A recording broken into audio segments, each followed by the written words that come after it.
I'm Jessica Peresta, host of the Elementary Music Teacher Podcast, a part of the Education Podcast Network. Shows on the network are individually owned and opinions expressed may not reflect others. Find other interesting education podcasts at edupodcastnetwork.com. Hey, welcome back. Steve here, and today I've got a little different episode. That's right, today I'm being interviewed. Yeah, I'm being interviewed by a guest of mine, a good friend. Her name is Suzanne Sprague, and you might remember her from episode 560, where we talked about her website, Virtual Science Teachers, where she provides free science learning resources for everyone. So what a cool thing. We just had, she interviews me, and we talk about what's going on in my world. So very cool. Thanks for doing that, Suzanne. And hey, everybody, if you get a chance, it'd be so cool if you went to my website, stephenmiletto.com/reviews, and left a review. Could you do that for me? You know, say a few nice words and maybe how about a 5-star? That would be so cool. Thanks so much. You are awesome. Enjoy the show. It's the Education Podcast, your favorite show, with lots of groovy guests and they share what they know. So crank it up to 10 and let your neighbors know that here's another show with Dr. Steve Miletto. Teaching, learning, leading K12. Teaching, learning, leading K12. Teaching, learning, leading K12. With Dr. Steve Miletto. Hello, this is Suzanne Sprague. I am here interviewing my good friend, Dr. Steve Miletto.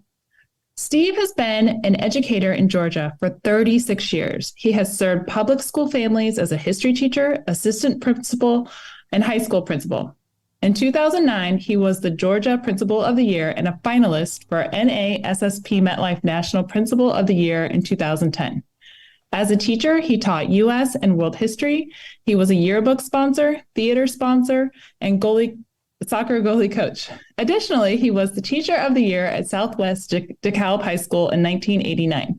Currently, he is the Executive Director of a regional educational service agency, RESA, in Georgia. He is a podcaster, voiceover creator, YouTuber, and overall content developer. His focus in education is to help kids achieve their dreams. Hello, Steve. Hey, how you doing, Suzanne? Thanks for having me. Great. It's wonderful to talk to you today. It was just a few weeks ago, or maybe a month ago, that you interviewed me for Virtual Science Teachers, and I had so much fun talking with you. I thought, hey, we should do this again, but instead, let's talk to Steve this time, because Steve is an interesting guy. So here we are. I appreciate that, and that was fun. I got a lot of great response from everybody about your talk and stuff like this. And I appreciate you asking me to do the role reversal. This is cool. So yeah. So there's so much to talk about. So let's jump in. First of all, I read a little bit about your background, but can you maybe in your own words tell us a bit about your background? Sure. I mean, I was it's interesting. When I first started teaching, I was I'm a history teacher. I have a couple degrees in history. I didn't want to teach social studies. Not that there's anything wrong with that, those who are listening. But I wanted to teach history. And so I have a bachelor's, and eventually I got a master's in history, and had a lot of fun doing that. My goal was to try and make kids, their experience in my class, want to know more about history or have fun in history and that type of thing. And so that's how I went about doing that. And it really had a great opportunity, because I worked with some different colleagues who were just so creative, and had a chance to be part of a couple different programs that were national that talked about and emphasized student as worker way before, teacher as facilitator and student as worker way before the current era. And so it was a lot of fun. And so I have that as my background. And just a note, you read about my different extracurricular stuff. It's kind of neat. A couple schools that I went to, I like one school the first school I went to, I said to the principal, I said, what do you need help with? And he said, wait a second. He goes, can you hold on just a second? And he went down, he left his office, and he came back with another administrator, and he said, I want you to say to me what you just said to me again. And I said, I just want to know what you want to help with. He said, see, I told you he said that. Wow. Yeah, I've never heard that before. No, and so that was funny. Yeah. But so that's how I got myself involved in different stuff, like, because I'm not I was never really a theater person. I enjoy the theater, but the one school I was at hadn't had it for 15 years. And I'm like, well, I think I can help you if you haven't had theater in 15 years. And because I have some friends who did do theater and stuff like this. And so I reached out to them and they gave me advice. And that was a blast. There's nothing more fun than giving a ham a chance to be a ham. So, but. Right. Oh, that's awesome. So you didn't know anything about theater, but you saw a need. That's what they told you. We need someone to help us get the theater program going. And you're like, sure, I'll do this. I can do this. Exactly. And then you started a theater program. That's awesome. And you also were a soccer goalie coach. Yep. So did you play soccer as a kid? When I was in the Army, we had a base. So as a kid, no, I played Little League baseball and and it was in band and did things like that. And that'll come back up in a little while because band ended up staying with me as well as the soccer does for a while. But so basically what happens is that when I was in the Army, they needed, they were putting together a company team to play against the other Army companies on the base. And our colonel, who was in charge of everything, was really, really wanted to have a couple different teams to compete on the base. And so he was a huge soccer fan. And so they were putting it together. They didn't have a goalie. And they said, oh, come on, Steve, you can be goalie. We'll teach you how to play. And I was like, I'm a That is the most intimidating position out of all of them, I think. Exactly, it is. And, so much pressure. and so finally I said, this would be cool. So what the heck? And so I had several of them work with me and stuff like this. Now that's how it began.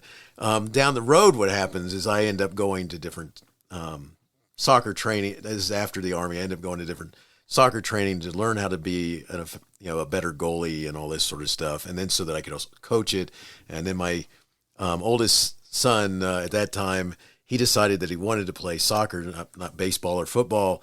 And, and so I ended up getting trained how to be the type of coach for little kids. And then that just follows me. And so eventually I'm a coach for younger kids and for high school kids. And I ended up doing a lot of training to learn more about being a soccer goalie coach. So it's the same sort of thing. It's like someone needed help in this. And I said, well, I can do that. And he said, all right.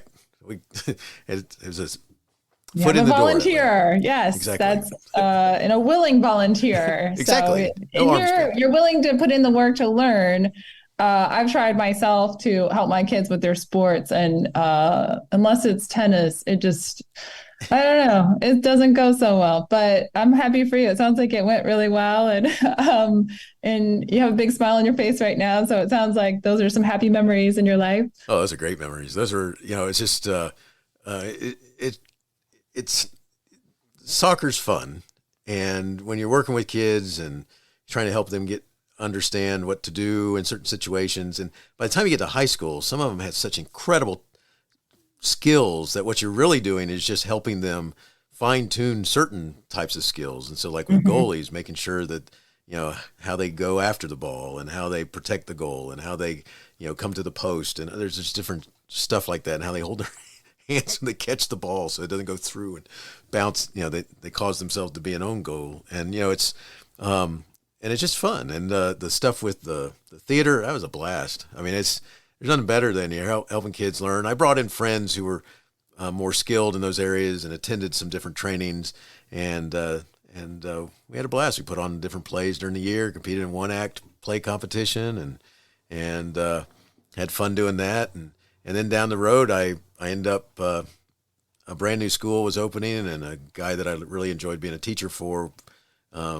He was the principal of the school where I was. He was going to the new school, and he said to me, Steve, I'd love for you to go to the new school with me, but I need a yearbook sponsor.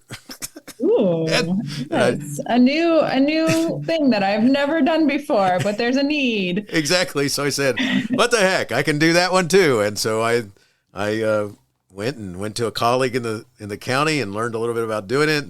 And the cool thing about yearbook is that the companies that you go with, they spend a lot of, if you don't know anything about it, they'll teach you. So, okay. But that was opportunities to learn. Yes. Yeah. The blast about yearbook was, it's kind of like, so you're working with a whole new group of kids doing something different as they're coming forward, and they're trying to work to make something happen.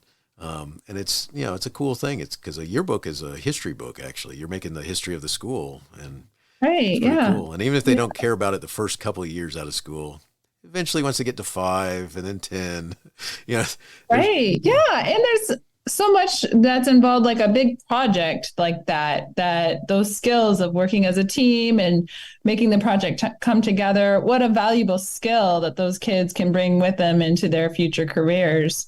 Oh, very much so. Project management, right? Exactly. That's exactly what a couple of them are doing, as well as learning how to edit and write short stories and little, just there's any number of things that fit with journalism that we'd go to trainings and stuff like that on, and they'd learn all that good stuff. And and then marketing, by the way, you had to figure out how to get kids to buy the book.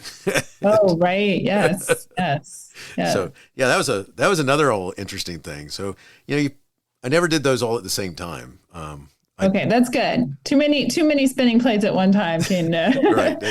Soccer in there that's was for a good. little bit part of it, but for the most part, yeah, I didn't do it all at the same time. So You've had a lot of different experiences though throughout your career as an educator. It sounds like you're always just trying to find where there's need, and then you go and learn what you need to learn, and then help.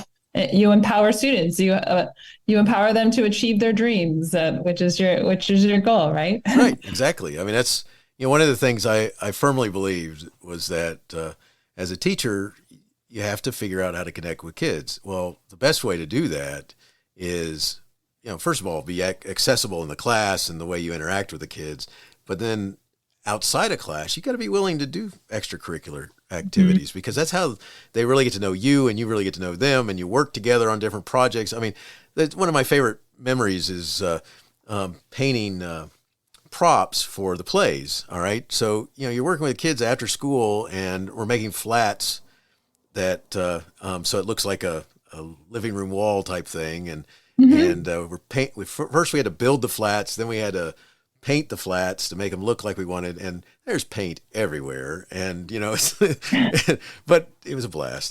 They were fun memories doing stuff like that too. I mean, just like with the soccer, you're out there kicking the ball around, you see them do what they're supposed to during the game, and it works out right. Or yearbook, you produce everything comes together, even though you missed every one of the deadlines. we actually produced this book. You did it still, and you're out there making progress every day, and then spending that quality time with the kids, and they can see that you're a human. I don't know. I used to always think that my teachers and my kids would, if they would see me out in town. And you see them as a human that exists outside of school. It's shocking. It's funny because you're right. I mean, that's one of the things that I think kids a lot of times. I mean, I was a kid. I think. I mean, but it's and I don't remember ever really thinking about my teachers. But when you ran into somebody, you're like, huh? Because you're not supposed to be out and about, and so it's you don't live at the school. What? Exactly. And it's funny because when I became an administrator for the first time in the same school where I'd been a teacher, and that's where I'd been the yearbook sponsor, and the yearbook kids gave me this picture that was one of their dads was a cartoonist, and drew a picture of me, and one of the things they highlighted, which they had to point out the different things they highlighted, and one of the things they highlighted on this picture was, if you look at the character, he had hairy legs.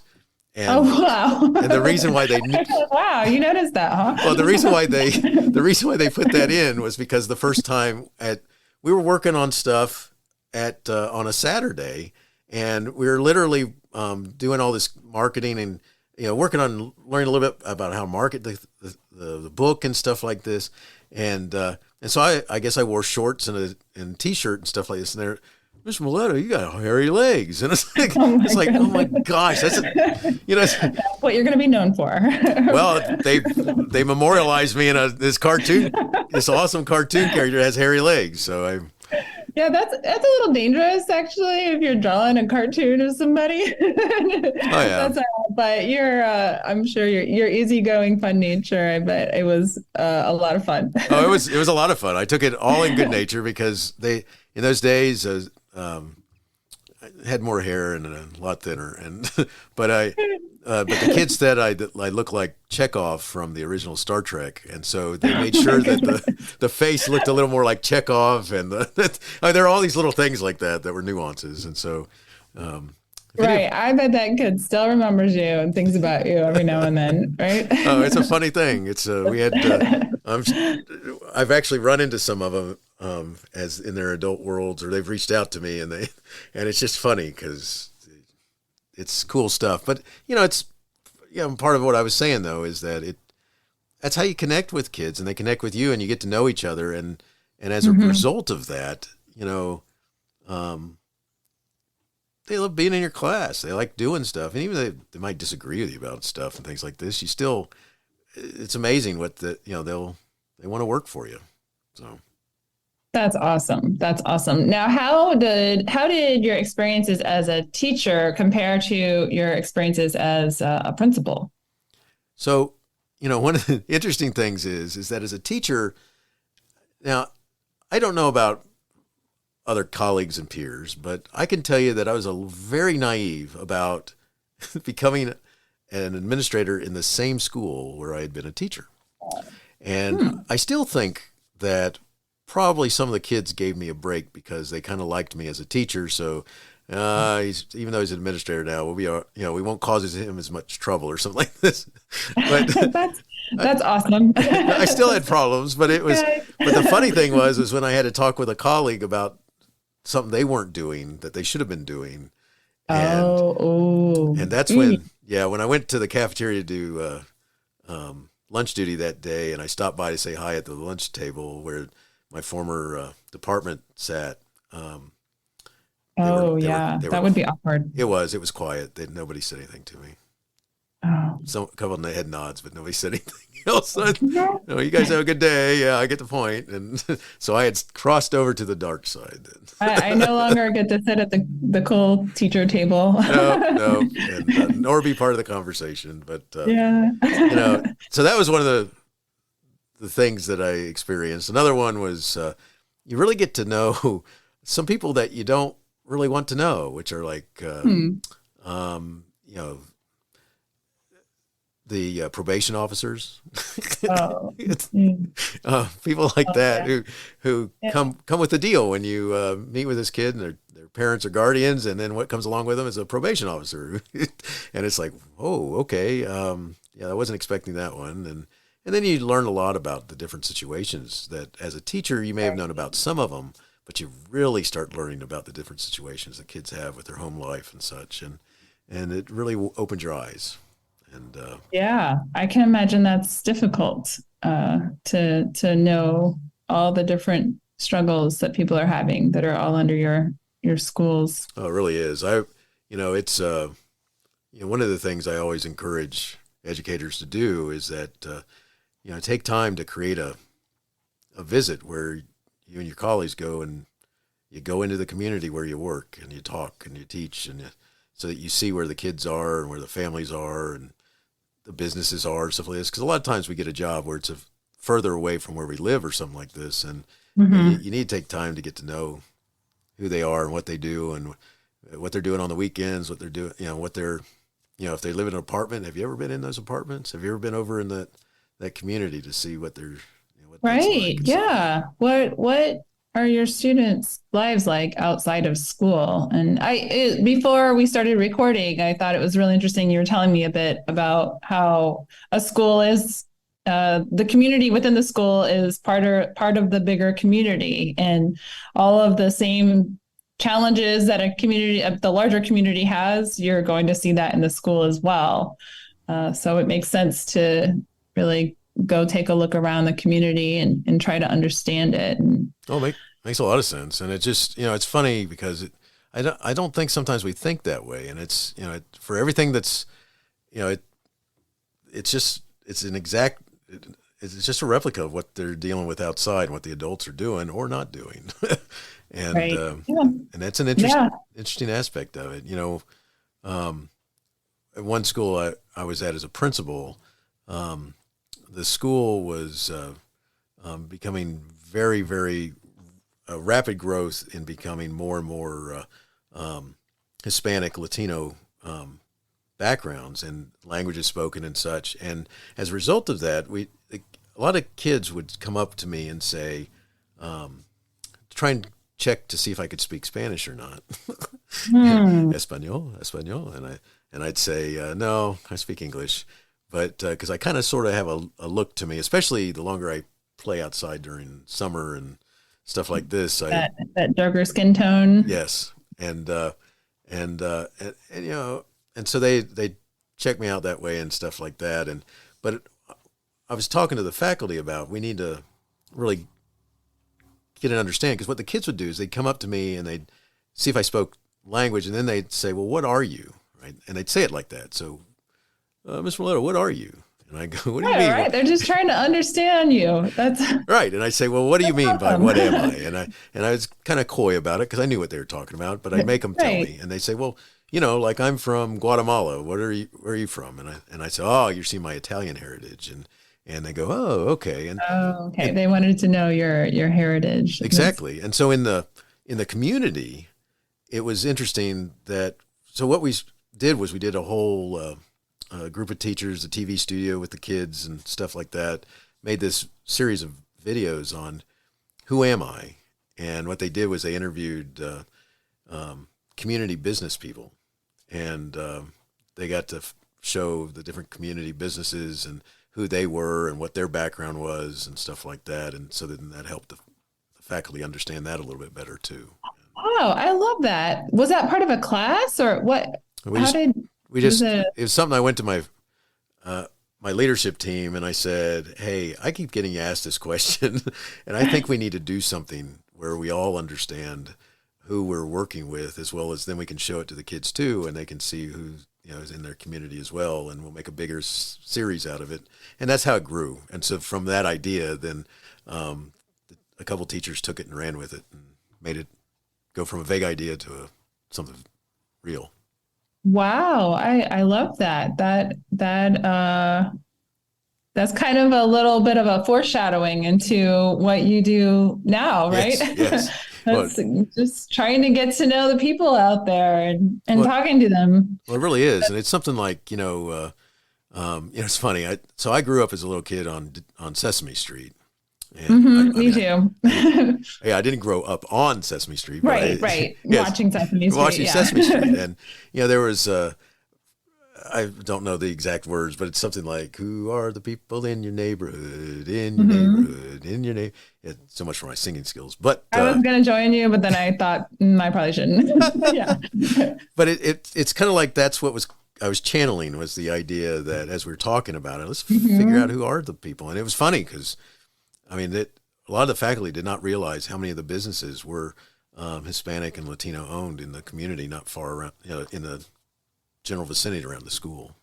And right. I feel like everybody should do this. We should have these focuses and opportunities for us to maybe turn off the national news a little bit and focus a little bit on just our awesome little communities that we have. And each one looks very different than the next, but it's special and awesome in its own ways and has its own challenges. Well, I think it's so right. I think that's it's important, and you don't have to have all these international backgrounds in your community. It could be any.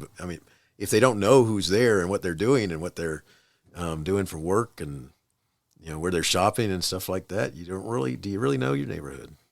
So right, yeah, that's and I think that when you get to know people and you see the backgrounds that they're from, there's this connection that I think every human has of just that needing that human connection. And when you start feeling connected to the people in your neighborhood, in your area, and you understand each other, I think that's a huge part of helping people, mentally just be in a better place when you feel connected to your world immediately around you.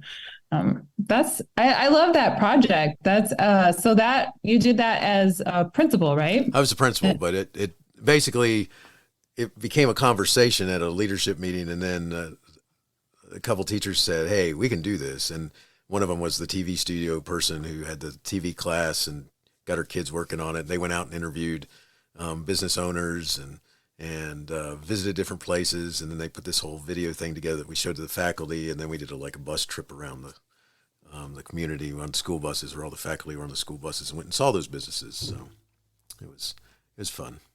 Wow. So that's incredible. I love that.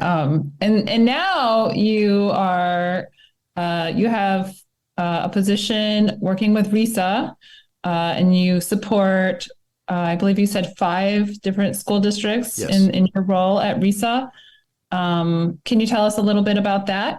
Yeah. So RISAs exist all over the United States, and they may not have the same name, but they have the same purpose. There's a national organization called ESSA, which is AESA.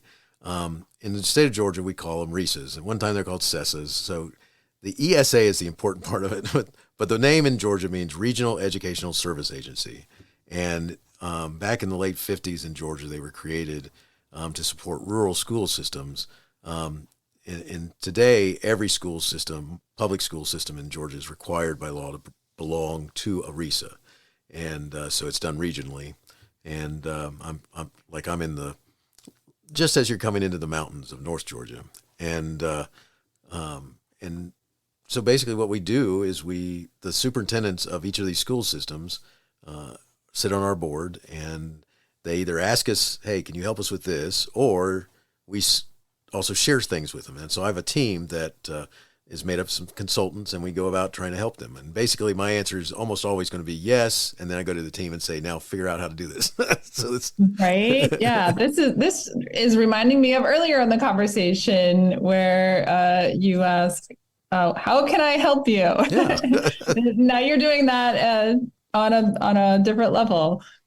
Yeah, pretty much so. And it's really cool because sometimes, you're just trying to figure out how to make the whole point in the reason why the RISAs were developed was to help rural school systems not have to expend, to share their resources, so they didn't have to expend the same type of funds on the same type of positions. Instead, they could create some of it within the RISA, and then that way they share that. So like, for example, we have someone who can help them with data,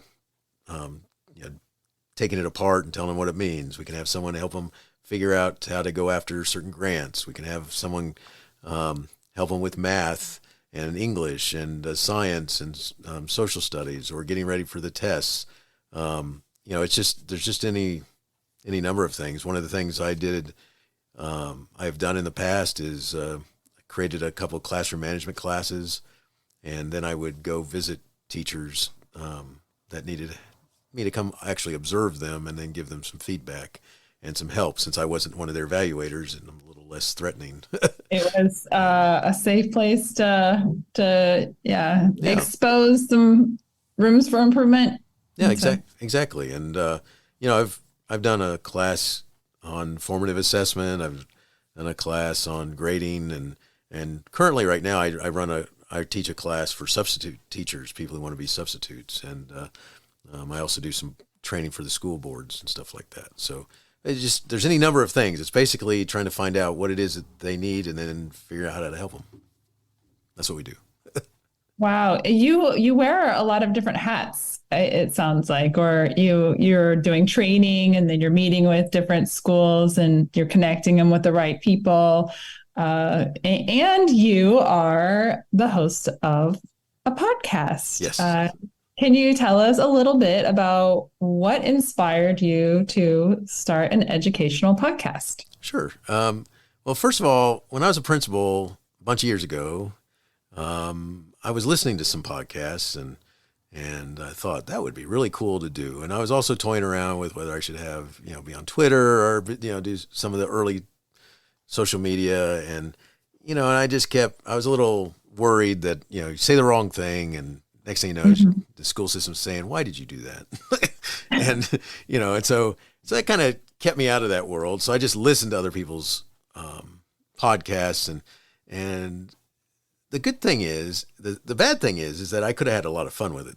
The good thing is that I waited a couple years, and the timing was right, because when I'm no longer a principal, and the timing was right because the equipment became a lot different and easier to own, less expensive, and in a heartbeat you could be up online, because the podcast host, you have to have a host for the show, and they became more affordable also and easier to use and stuff like that. And so kind of in a way my waiting helped, but I always wish I'd done it sooner. But the cool thing is that I'd always kind of wanted to do one to kind of figure out something. And when I was no longer a principal, the idea came that, well, what my job is to serve and support school systems. So let's make something that's about teaching and learning. And I think there's some leading in there too. So I'll just add K12 and boom. K12 and there's your name. Yeah. Yeah. And in those days too, by the way, SEO in the podcast world, to get more noticed, you're trying to use as many words as you possibly could. And right. Google recommended you use as many words as possible. So I kind of crammed all those in there. And then what happened is they totally flipped the algorithms and all that and said, you don't need to do that stuff anymore. But by then I already had my name, and it's like, that's your name. Yeah. It works.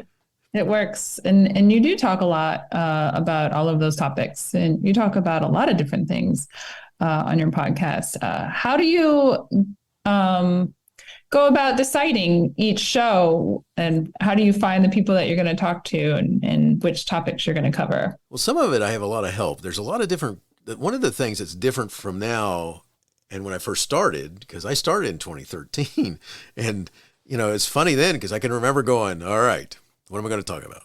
And if you listen to my earliest podcast episodes, there's more of me doing individual episodes, not just interviews. And now it's the opposite of that. Now I'm really doing a lot. It's almost entirely interviews. And part of that is because there's a lot of people out there, because the podcast world has become something that's noticed, that it's a possibility way of getting your word out there or getting noticed right? Yeah. It's a great way to learn while you're on your way to work or getting your jog in. Yeah. And it's exactly it. And so, one of the things that I was looking at is that if my focus is to try and provide resources for classroom teachers and building administrators. And so I never want it to be so predictable that you're always going to get the same show week after week. And so that's why it's very nice, because I've managed to get into a world with different publicists who have different types of guests. And so some of them are book publicists, and some of them are people who are just people publicists. That's my description, not theirs. But I like it. But it's like, and so that world has been very helpful in helping me find different types of people for everything from, I've had classroom teachers, I've had building administrators, I've had media specialists, I've had technology people, I've had ed tech people who've designed all kinds of cool stuff. I've had computer people who don't really, their schools might use their technology, but they're not really all about schools. I've had just any number of things. I had someone who's a money person talk about the types of ways, people, teachers especially, can grow their money, because the way schools do things, it's possible that you can actually put away a good nest egg if you do the right things. And, if right? Right. It's all about education. So you're helping empower the teachers and the different people involved in education out there. Yeah, exactly. And, it's, and even along the way, I've gotten to know some book producers who've introduced me to book publishers who, so not only do I have like kind of typical types of curriculum, educational type of things, like how to work with kids on reading and writing and, doing math differently or coding and stuff like this. But then I've also had thriller writers, which is kind of cool. And I tell a lot of times what'll happen is the writer of a thriller novel will say to me, well, are people going to want to hear me? And I'll say, the cool thing is that teachers are readers. And yes, I said, so they don't always want to just read about their work. They'd like to escape. I said, so that's one reason why you should talk to me. I said, another reason why you should talk to me is that they work with kids. And so talking with people who've actually written books and gotten them published is a cool thing, because you can actually share that experience with kids who, many of them think about it. And then finally, I also say this, a lot of teachers are like, I want to write a book one day. And so then I Right. know people who've done Yeah. it. So a lot of times once they hear those three things, they go, not a problem. And so I've had some really cool talks with Yeah. drummer writers and stuff. So Wow, that is so much. You're such a connector. thanks. I'm starting to realize that even when you were a principal and you're having the kids work on different or going out into the community and talking to the community and connecting with their community, and now you're connecting people from all different kinds of backgrounds and connecting them to your teachers and any other people in education or anybody listening to your podcast. I love that, and we're hearing things about things that we may never have heard about otherwise. Right. And that's awesome. That's Thanks. valuable. Thanks. What advice would you give to somebody who was looking to start an educational podcast or any kind of podcast? I think the first thing I would tell them is understand that you can do that. You don't have to buy thousands of dollars of equipment. Because like when I first started, there were several people who were online that would tell you, just buy this kit from me and I'll get you up and running. And, and it was pretty expensive. And it's like, as I started paying attention to it, I'm like, because I started with just a handheld recorder and Wow. I would use that. And it was a fancy one, but on sale, it cost me $72. It's like, Right. and I took that information. The problem was that it picked up too much background noise. And so I'd have lots of noise in the background, but I grew from that to a microphone plugged into an interface. And then I had a USB mic plugged straight into my laptop. And now I have what's called a Rodecaster Pro that helps me deal with the sound and make it better and stuff like this. And I use XLR mics and stuff like that. And that's what I've grown to. But you can start by simply with a USB mic, which they make, and they're so much better now.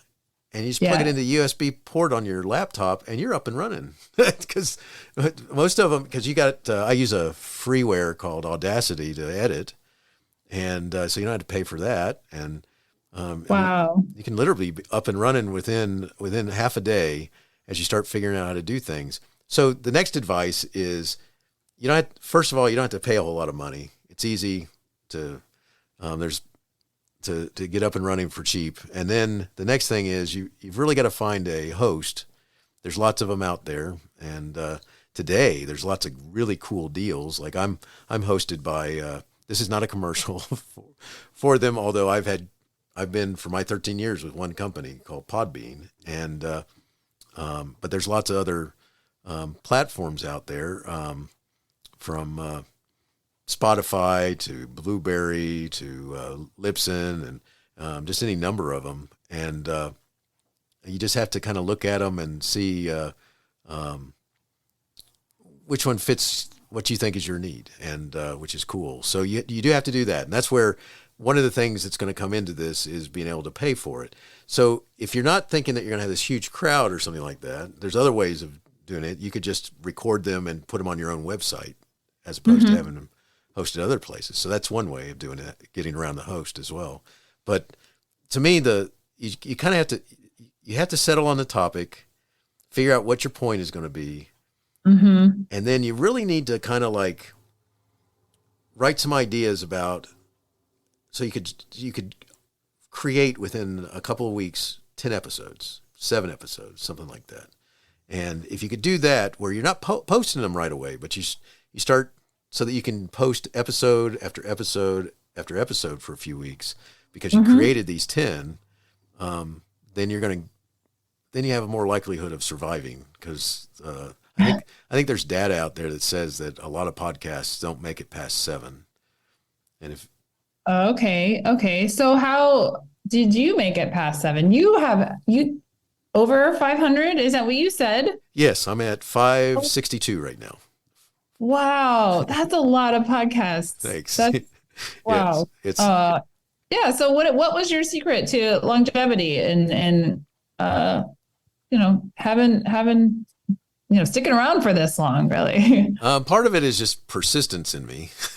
Mm-hmm. But part of it also is creating a schedule and creating thoughts about what's coming up and looking at being ahead of yourself, the idea that this is what I'm looking to do next week and the week after that and so forth. And so I post twice a week now. And usually I'm several weeks ahead with recording. I've been recording for the most part, I'm about 4.5 to 5 weeks, behind the recordings. Like recordings have been done 4.5 to 5 weeks ago. And so I have that. Whereas when I first started, I didn't know. I'm like, what am I going to talk about today? Let me think. And then I'd write it down and say, oh, I'll go with this. And I tried and script it and stuff like that. And eventually I grew out of scripting it and just writing short little notes to myself and stuff like that. But I think, the biggest things about if you're going to start your own is first you can do it it's not expensive to get the equipment. Understand what you're getting yourself into because it is work. Yeah, it sounds like a lot of work. I was just thinking, I wonder, you have a full-time job that you do. Yes.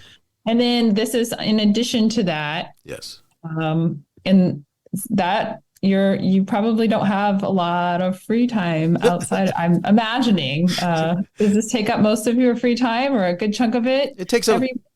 I'm sorry, I interrupted you. I didn't mean to do that. No, not at all. It takes up a good chunk of your time because you have to, but at the same time, I just have to schedule it. I have to be looking at my calendar and making sure I'm keeping up with what's going on because it's easy to get behind. I'll do that later. And if you start doing that, then suddenly you're going, oh, crud, I don't know what I'm going to talk about. I don't know. I haven't reached out to get somebody to interview.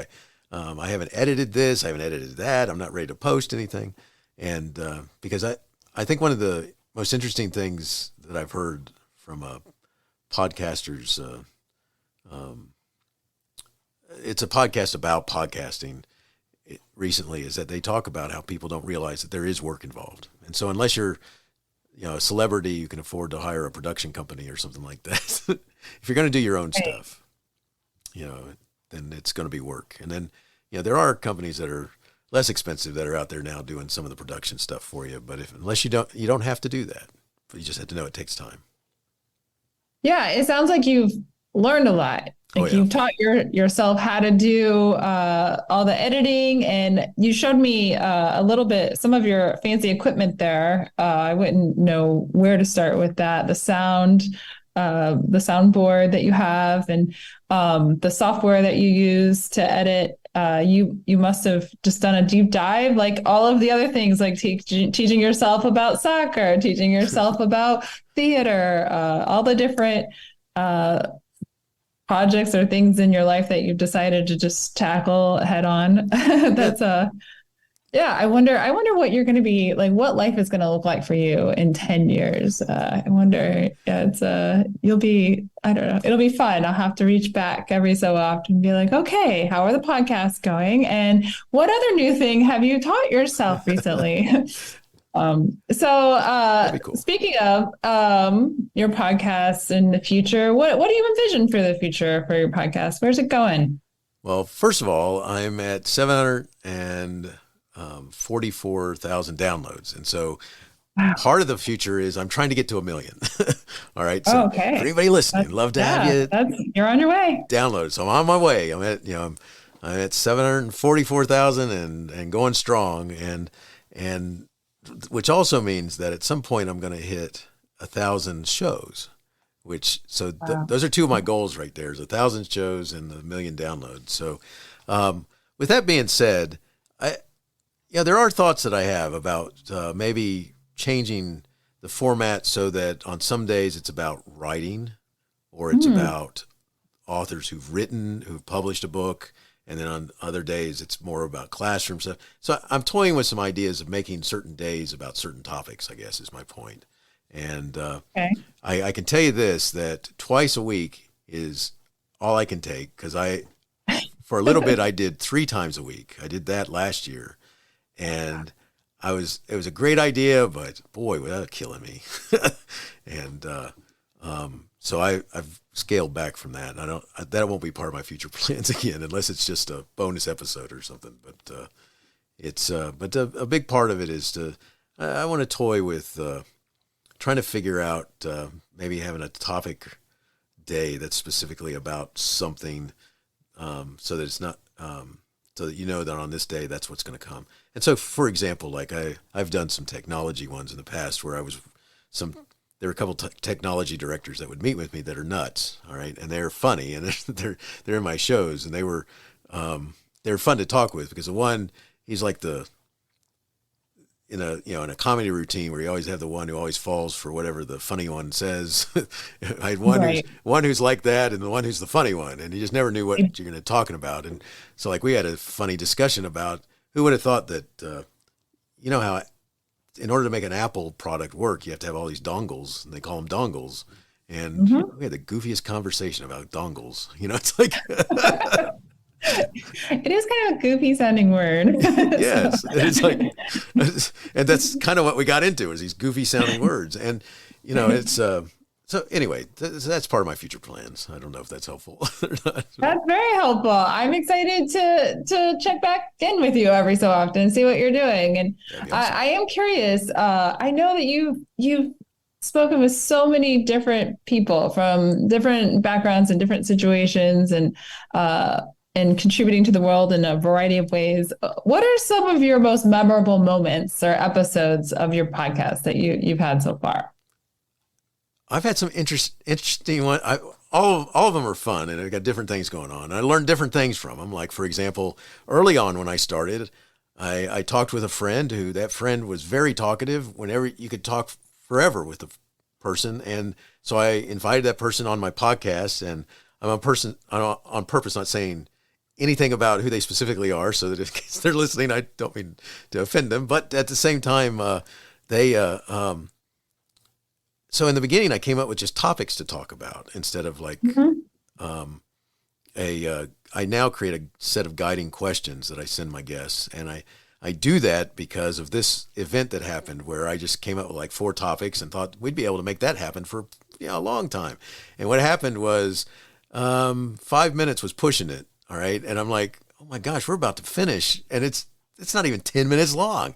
And I went, I can't let this happen any longer. I got to make sure that I have some follow-up questions to ask. And I was like running out of steam. And so that was an interesting one, where I'm like, I discovered that some guests, if you give them questions, if you don't give them questions, they can't handle it. All right. What'll happen is you'll run out of steam. They'll just give you real short answers, and suddenly you're going, wow, that was all of 2 minutes. Yeah. Well, I mean, I feel like I've had conversations with people in real life like that as well. Like, if you're stuck in a long car ride with somebody who exactly doesn't give you, I'm like, I don't really care what you say. Just expound upon what you're thinking a little bit more, not the short 1-word answers. Right. But that's for somebody like me who I don't like the awkward silence. I can't take that. So then I talk a lot. That's funny. But that's cool though, because it allows you to have a conversation, and that's what's been nice. And then one of the other things that's happened is I've had other stuff that happens where so I start creating guided questions, and I create about 12 and 12 to 14. And that usually because I like my podcast being somewhere between 35 to 50 minutes. And what I've discovered is that most people, if I have that many questions, it's going to be more like 40 to 50 minutes. But there are some who will answer the questions ahead of time, and then they'll read their answers. And so once again, that shortens it. So you're going, oh my gosh, I'm going to end up with only 15 minutes of show here. And so I started asking additional questions based upon what they say. So that's been interesting. So let's talk about some other types of stuff. One of the things I told you about, the tech goofiness. I mean, if you find somebody who will just talk about anything and doesn't mind being goofy, that's awesome. And golden. It is so golden. I mean, one of the discussions with those guys was about I was asking what would you get a tech person for Christmas present who already has all this other stuff? That's a great question. So they had to come with these answers. And one of them said what he wanted as a tech person who has everything. He wanted this thing he saw online, which was a hot dog bun warmer. You stuck the oh my goodness. What? and that was the goofiest. That's what I mean by goofiness. You just never. when you get some guests, you never know where the conversation is going to go, and that's always surprising. Yes, Okay, I could not have predicted that. not at all. I connected with a gentleman who's a magician for a livelihood. He's an actor, appeared in a lot of commercials at one time, and it is over the last bunch of years he became a magician, and then he focused on the school crowd, so doing magic shows for schools and such. And what happened was I connected with him right as COVID was happening, because he was trying to figure out what to do, because he needed the audience to go ooh and ah in front of. And so he's trying to figure out how to make his world work with COVID still going on, which he did. He started figuring out the TV. But he did the coolest magic for my interview. He did a magic trick. Oh, fun. Oh, it was cool. And he sent me he sent me a box, and he put on it, he said, "Do not open this box." He said, "This is part of my trick." Fun. And so on the day when we do the interview, he said, "That's when you're going to be able to open the box." And it was the coolest trick. I don't know how he did it. I don't understand. And that is a really cool person to interview. Wow. That was so awesome. That was just totally out there. I interviewed a gentleman who has puppets. He had actually appeared on the English version of what's that show? I think in the U.S. it's called America's Got Talent, and so it's whatever the name of it in the U.K. is. And he had made it into several of the rounds going through, and he had these puppets and these characters, and he was a ventriloquist. And so I had a ventriloquist on my show. And even though I'm audio, not visual, it was just funny, because I would ask him if he would have the name of, I'm drawing a blank on the name of his puppet right now, but I'd ask him if he'd have him talk for us. And so fun. You would hear he'd kind of adjust the stool, like he's adjusting the stool for the guy. So you'd hear like someone scooching up next to the mic. And I'm like, I feel like I'm in the room with two people, not a puppet and a person.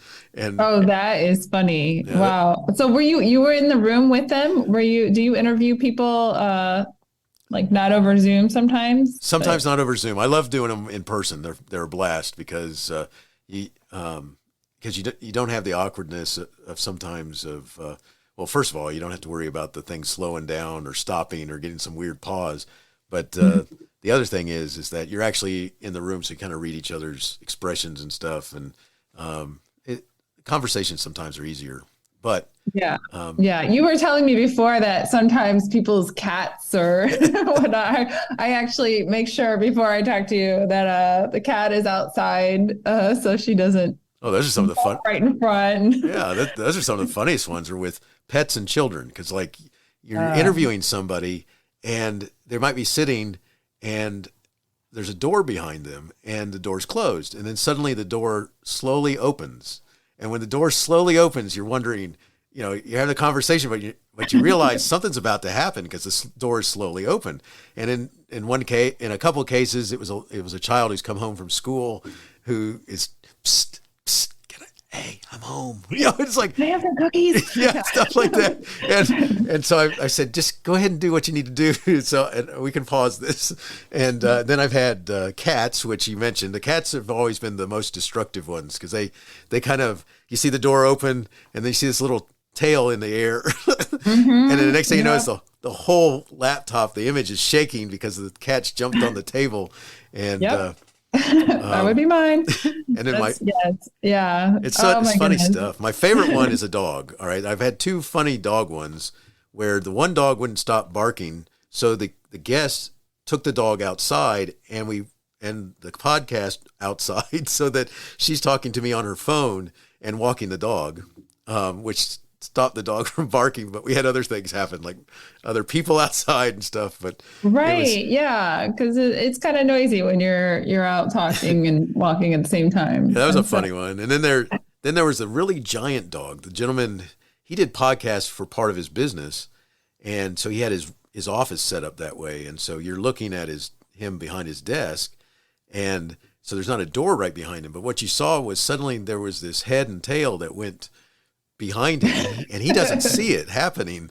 But then what happens is the dog walks around so that it's on the other side of the desk. And so then I could see his eyes notice that the dog's there. The dog then walks evidently behind the desk, so it's like walking behind me, and then comes back next to him and puts its head on the desk. And his eyes are looking at him. Like, give me some attention. Yes. And the person's probably trying to talk. Yes. And sound like everything's normal while this dog yes, that was hilarious. is walking around trying to get his attention. Gotta love stuff funny. Like that. So that's just some of the stuff. It's just funny how some things can happen like that. And it never fails. Like, if somebody's going to mow the yard or do the bushes or, it's that time of day that there's going to be some giant truck that's going to drive by that has this massive sound. Right. Yes. Yeah. But, yeah. Well, it's awesome that you have the ability to edit, and you've taught yourself how to adjust the sounds, and you've really learned a lot of different skills along the way as an educator and now the host of a podcast. And that's and it'll be fun to hear what path you take for your podcast in the next several months and years, and then what other new skills that you learn, because there's a need out there. I'm sure that it'll be something, but you do have it sounds like a learning attitude. You can learn anything, right? I think so, especially in this world that we have today where people will teach you. I mean, it's and they'll do it for free. You just got to go find their website or whatever their video channel is that they're using and take a look at it and go, oh, that's how you do that. Like, for example, in Audacity, one of the things you have to do from time to time is you might have to split the sound file because you have to slide something in there. Because like I'll have a guest once in a while or say something like, I could have said that better. Could I say this? Because I should have said this in the middle of it. And I go, yeah, sure. And so then I have to come back and split the sound and add that new sound bite in the middle of that and then just pick up where I left off. And wouldn't you know it, there's a whole bunch of video explanations on how to do that online. It's like you just go find the person and they become your one-on-one tutor. You just have to take that time to learn and invest in your own skill, and then when you have that skill, you have it for future use. Right. That's exactly. One more tool in your tool belt. That's wonderful. This has been a lot of fun talking to you, Steve. I'm so glad that we got a chance to do this. And it is going to be exciting to see what you do in the future months and years to come, and how you're going to help lots of people by connecting them to lots of different ideas and other people who are doing neat things. Well, thank you so much. I've enjoyed this. It has been fun. I've enjoyed talking with you, Suzanne, and appreciate it. And I wish you the best in all that you're doing with your virtual science teacher organization, because that's very cool what you got going. Thank you. I appreciate it. Hey, you have been listening to Teaching Learning Leading K12, a podcast to help you help kids achieve their dreams. Teaching Learning Leading K12 is a member of the Education Podcast Network. Podcasts for educators, podcasts by educators. Teaching Learning Leading K12 is a member of the podcast network based in Canada called Voice Ed Radio. Voice Ed Radio, your voice is right here. The opinions expressed on Teaching Learning Leading K12 are those of the guests and host. Teaching Learning Leading K12 is intended to share ideas, advice, and suggestions. Teaching Learning Leading K12 is produced for educational purposes. Hey, thanks for listening. It would be awesome if you visited my website at stephenmiletto.com and connected with me, left a review, and listened to more episodes. And by the way, you could also share it with your friends, with your family, and your colleagues. Thanks so much. You're awesome.